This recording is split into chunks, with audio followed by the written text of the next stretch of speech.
Hi Aquarius! Kamusta kayo? Hope you're all doing well. And welcome back to 1111 Pinoy Tarot. Sa mga new subscribers, maraming salamat for visiting my channel. Tingnan natin kung ano yung mga paparating na energies and messages for you for the month of February 2025. Aquarius.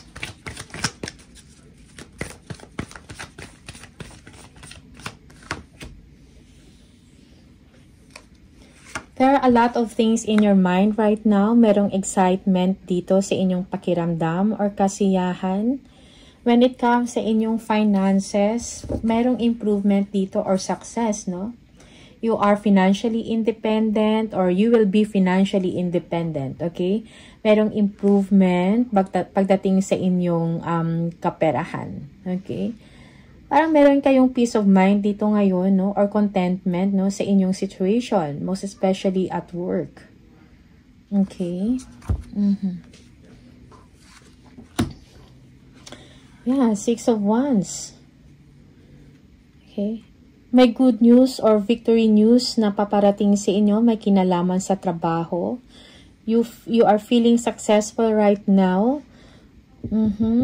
Yeah, for some of you, people are celebrating you dahil parang meron kayong na-achieve na something na ikinatutuwa ninyo. Okay? Yeah. Kung meron man kayong mga doubts, no, dati, no, or self-doubts, or self-doubt, that will be resolved, no? Okay? Yung para bang kung meron man kayong pinaglalaban dati, okay? For some of you, you feel that you have won, no? Na parang nanalo ka, something like that. And you feel good about this situation. Okay? Yeah, you are standing out, no? Siguro sa performance mo to, sa trabaho, parang nagkakaroon ka ng inner strength or yeah, nagiging confident ka, no? Sa pakiramdam. Okay? Para bang nalagpasan mo kung ano man yung mga challenges na pinagdaanan ninyo. Okay, for some of you, you need to be strong dahil may mga tao na, most especially sa work or sa mga paligid mo na they are not that happy for you dahil sa achievement na meron ka. Yeah, so tingnan mo din, no? Yung mga tao, i-review mo din kung ano yung mga motibo nila sa inyo, most especially sa trabaho. Okay? Yeah, for some of you, meron kayong i-adjust, no? Kung meron mang mga changes or may mga pagbabago na mangyayari sa inyo, kailangan mo mag-adjust dito, no? To avoid conflict. To avoid disagreement. Okay? Merong growth dito in your situation. And yet, other people are not that happy, no? Or merong disagreement, something like that. Okay? Yeah, for some of you, yes, na-overcome ninyo yung mga challenges nito. Okay? Para dahil sa inyong dedication at sa inyong determination, no? Nalagpasan ninyo yung mga challenges. And now you are ready to move on. It's a job well done for you. Knight of Swords. Parang may mga, okay, may magandang balita, no? Pagdating sa pamilya mo, okay? Most especially sa inyong finances, no? Merong money contentment dito, okay? For some of you, there will be signing of a contract na may kinalaman sa kaperahan, no? This is something, parang mabilis lang to na pangyayari. So, be careful also sa mga desisyon mo, no? If meron kang mga desisyon na kailangan gawin, pag-isipan ninyo ng mabuti, huwag padalos-dalos. Okay? For some of you, yeah, there will be a separation here. But this is just a short or a temporary sadness or separation, no? For some of you. Okay? Parang malalagpasan mo din ito. Yeah. 10 of Cups, happy home life, abundance for you and for your family. Para may kailangan i-celebrate dito. Okay? There are kids here. Togetherness. It's like magkakaroon ka ng opportunity to take care of your children, to spend time with them, or with your family. There will be abundance. You will be also, parang, you will be nurturing, no, sa family mo, or kung hindi man family, mga close friends, something like that, okay? Yeah. Creativity, no? May mga activities, and you are looking forward to this. There will be a new beginning for you. Also, this is a new job, new career, new contract. Okay, na magbibigay ng kasiyahan and contentment for you at sa family. Okay? For some of you, there will be an improvement of relationship in the family. Trustworthiness, nandiyan, the respect, contentment. Okay? Yeah. Okay.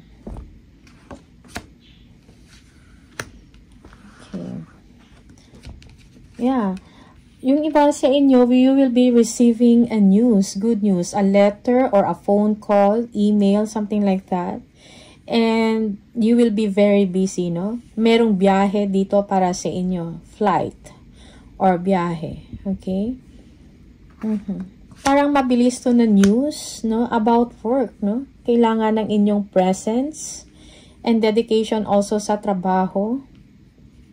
Okay?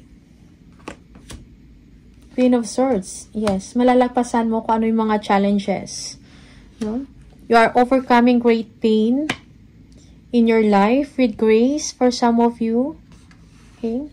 Kung ano man yung mga difficult times na napagdaanan ninyo, okay, that will be overcome. Kailangan mo lang din maging objective, no? Lalo na sa mga decision making. Okay? For some of you, there are changes about plans, no? Yeah. Okay. Kung meron man kayong, siguro meron kayong hino-hope or wini-wish, no, na gusto ninyong mangyari or ma-receive na news, something like that, na may kinalaman about career or kaperahan, that will come, no? Merong someone dito na magbibigay ng message sa inyo. Okay? And also, yeah, someone na magbibigay ng good news. Merong about stability. Okay? Yeah, yung iba sa inyo may kailangan kayong trabahuin kaagad. Okay? Or meron din kayong kailangan tapusin and then panibagong trabaho. Okay?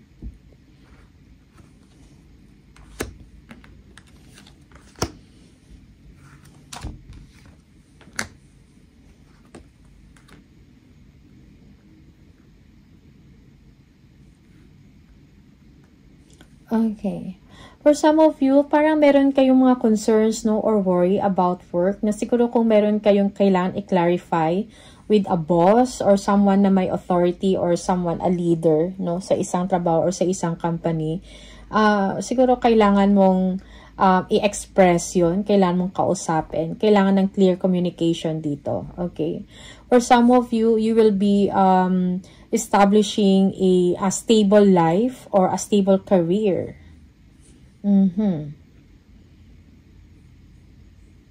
Yeah. Okay.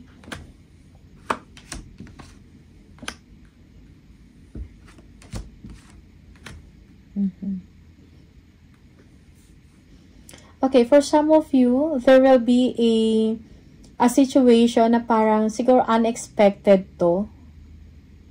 Siguro hindi mo to inakala. Maybe you will be receiving a communication from someone na hindi mo in-expect. Okay, parang magugulat ka to. If this is not a person, maybe this is a letter or a message from an organization, something like that, na hindi mo in-expect na ganun kabilis. Okay? Well, magbibigay ito sa inyo ng peace of mind. A new contract also will be here. Okay? Yeah. For some of you, nasa waiting mode ka, no? Parang may inaantay ka na message or approval or finality. Something like that, okay? Yeah, may mga pending na mga desisyon na kailangan gawin. You need enlightenment in that situation, but be careful of thinking too much, no? Lalo na mga negative thoughts na yan, do not entertain. Okay? Yeah, for some of you, you are already thinking about a job or about a work. Meron ka matatanggap na important letter about this, kung ano man itong iniisip mo palagi, no? Or kung ano man itong distraction para sa inyo, na nagde-distract sa inyo, sa sarili mo, sa mind mo, sa isip mo. Okay, you will be receiving a news or an important na letter, maybe through email or text, something like that, okay? You need to have confidence, no? Sa sarili mo, okay?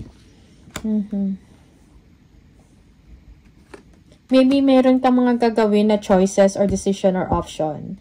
Pero kung ano man yung decision na gagawin mo, parang magbibigay ito sa'yo ng contentment, no? And pride. Kung ano man tong decision na to, ito ay para sa improvement mo or sa ikabubuti mo, okay? And also, sa ikabubuti, not only for you, but for your family, okay? Na magbibigay ng stability and happiness sa bahay, okay? Yeah, for some of you, there will be a relocation here. Yeah, parang magbibigay ito sa inyo ng freedom, no? Relocation, this is abroad or international. You will be receiving an opportunity abroad, something like that. Merong overseas trip dito. Pagdating sa kaperahan, yeah, merong improvement. Merong swerte dito sa inyo. Okay? You feel good about this. It's like, yes, magbibigay ng freedom, travel abroad, overseas. Okay? Happiness, no? Yeah, for some of you, you will be taking a leap of faith, a leap of faith, okay?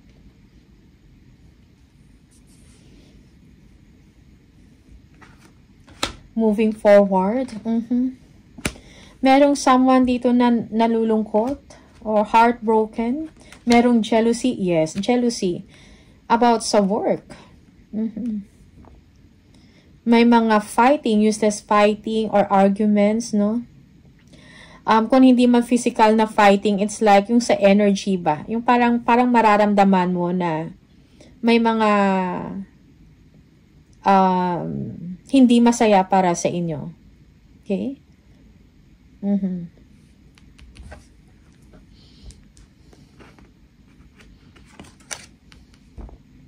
May mga competition dito or complications na sa isang sitwasyon, mga challenges sa trabaho, okay?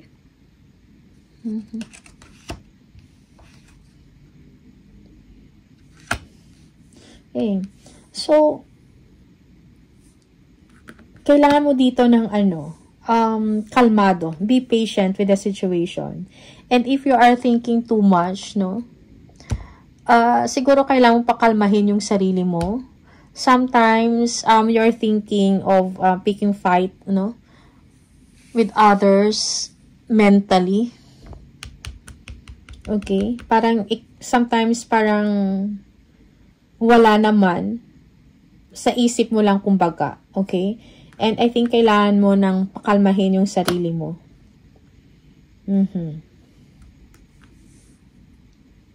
Don't think too much. Okay? Yeah, for some of you, merong mga restrictions dito na parang iti-test talaga, no? Yung sarili mo. Okay? Parang iti-test yung patience mo. Okay? So, wag magpadala sa mga ganyan. Okay. Okay. You have a bright future. Merong growth and expansion sa inyo in the future. Okay? Yeah, for some of you, this is a secret or it is not yet revealed. No? Publicly or kung ano man. Parang ikaw lang ang nakakaalam nito. It is yet to be revealed. Pero nagbibigay ito sa iyo ng contentment kung ano man to. Okay? Kung ano man yung mga magagandang nangyayari sa iyo ngayon, no? Success, victory, you are a star, something like that na, yeah. So, ngayon, parang ikaw lang nakakaalam nito, but hindi pa ganun ka vulgar or hindi pa ganun ka nare-reveal. Parang ikaw lang talaga ang nakakaalam. Okay? Yeah. So, sooner or later, parang malalaman din ito. Okay? You will be receiving also documents, no? Na magbibigay sa inyo ng balance emotionally or mentally, no? The truth will come out. Okay? Parang mare-reveal din to kung anong secret na to. Yung secret na to is something positive. Okay? Na it's like a blessing. Blessing siya na hindi mo pa nabubunyag or hindi mo pa nasabi sa mga tao. Something like that. Okay. One more, yes. Ace of Swords. There will be victory in your finances. Money. You will be receiving money. Okay, enough to pay your debts, or for some of you, you will be receiving a loan. There will be an increase in your money or in your salary, no? There will be an ending dahil meron kang uumpisahan na panibago, a victory, a success. Okay, kung ano man yung mga tough times or difficult times na pinagdaanan ninyo, tapos na yon, okay? Or matatapos na yon. There will be a new beginning for you, okay? There will be victory and success that will bring healing para sa sarili mo, no? Emotionally and mentally. Okay? Kung ano man yung mga conflict or arguments or fighting, mga tension sa paligid mo, I think parang ikaw lang din ang makakontrol sa sarili mo, temperance, no? Balansehin mo ang iyong emosyon at ang iyong isip, no? Do the right thing, Aquarius. Okay? Bright ang future ninyo, merong expansion dito, merong growth. Okay, not only para sa sarili mo, but sa family, no? You have the 10 of Cups and the 10 of Pentacles, 4 of Wands. So, it's really an achievement. Magbibigay ito sa inyo ng freedom, a happy home life, success in material things, like kung ano man yung mga kailangan ninyo material-wise, it will be provided. Okay? So now, you are waiting for a finality or approval, something like that, no? So, parang iniisip mo na din about work, no? Yung mga next na mga gagawin, no? Maybe a project to, work, something like that. Okay? Tingnan natin. Additional messages for Aquarius.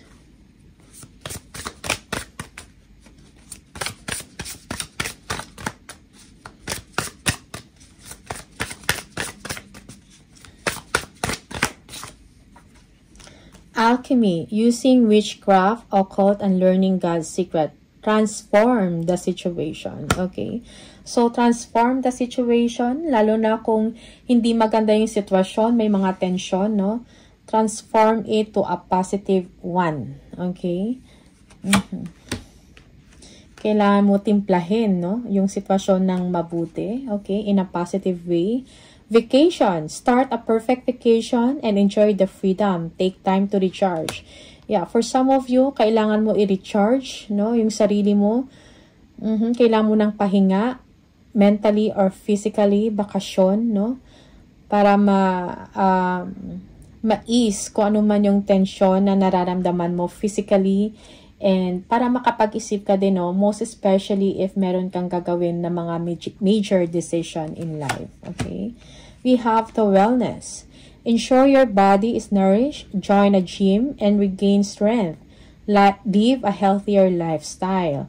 Okay, for some of you, kailangan mo bigyan ng pansin ang iyong physical na kumbaga fitness or health, no?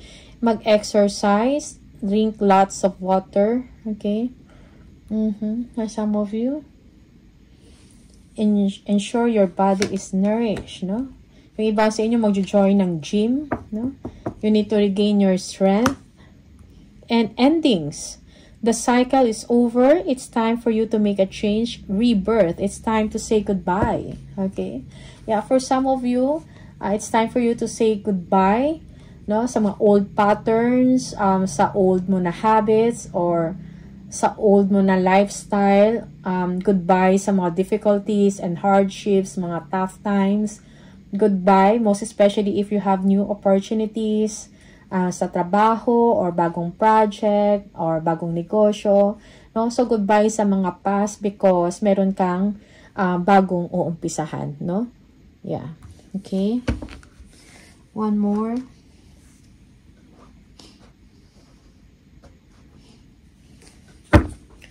Aquarius.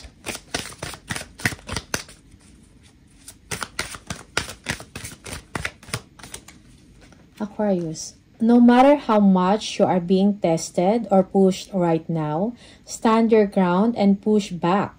Believe in your own integrity and self-worth so much that no one can get in your way. Have the confidence to move forward. You can and will do this, no? So be confident, no? Move forward. Kasi otherwise, malulugmo ka sa isang sitwasyon, no? Parang walang growth. So, kailangan mag-move forward. You need to take the risk. Okay? Yeah. Kailangan mong mag-take ng leap of faith forward. Okay?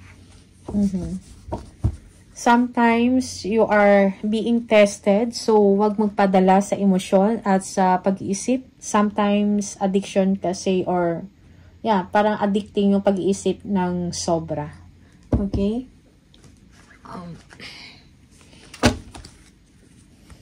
One more.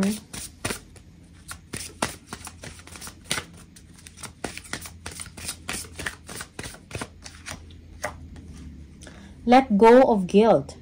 When you allow your light to shine brightly, you inspire others.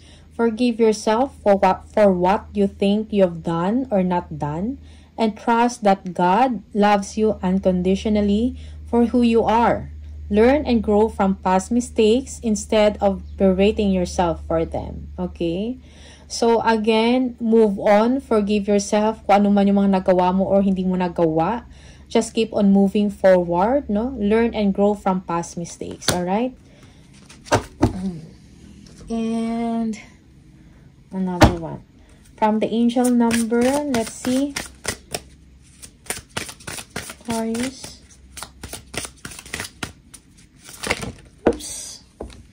We have 111.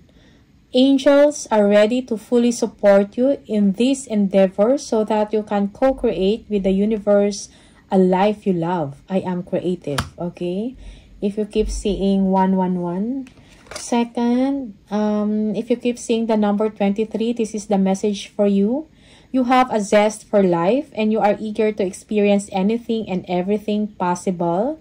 You love change and excitement and need both to feel truly alive. For you, life is an adventure to be lived to the fullest. I am adventurous, okay?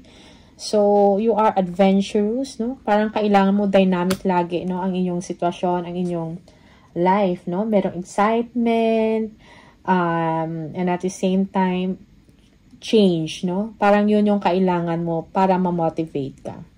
Okay? So, focus on your goals and your dreams, Aquarius. All the best. Good luck. Maraming salamat sa inyo.